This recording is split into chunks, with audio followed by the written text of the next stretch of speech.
we may have just found our new favourite pastime. Hours of laborious work in a field. At least while we can enjoy it from our couch. Introducing Farming Simulator 16. When a colleague expressed surprise that Farming Simulator 16 was a game, he noted that many of his friends would call it work. But while it seems to make sense that the last thing a farmer would want to do when they get home is more farming, I have always found them to be the game's biggest fans. And if you want to simulate your way to farmyard glory, then this is the game for you, as the franchise's dedicated audience in Poland, Germany, France, and of course America will attest. In Farming Simulator 16, your goal is to manage a farm. You start with a handful of essential tools, but over time you will expand this, building up from the selection of 50 vehicles available, including tractors and trailers. You must patiently harvest crops, prepare the field and sow new seeds, choosing what kind of crop you want to grow next. To help you select your crops, it's worth keeping an eye on the market prices. These tell you what is selling and for how much, with the ultimate goal of selling your goods for the most profit to further expand your farm. One advantage of having money is that you can hire farmhands to help tend tasks while you focus on other things. But this does cost money, so where possible it's probably best to get your own hands dirty. Occasionally you will be given tasks that you can choose to carry out.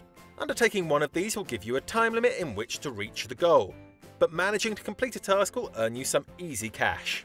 Farming Simulator does offer you a few pointers here and there, but for the most part it leaves it up to you to learn the ropes. This means experienced players can jump in without too many annoying tutorials. But if you've never played the series before, you'll probably have a lot of questions about what's going on.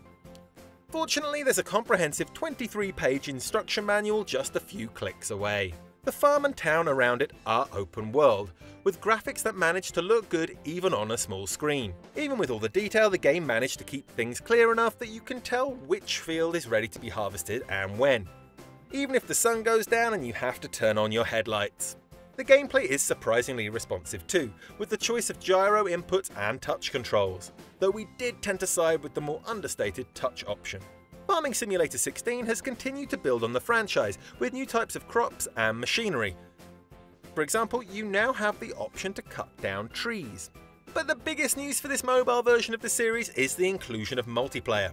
With Bluetooth and Wi-Fi turned on, you can connect with a nearby friend and start building your manure monopoly together.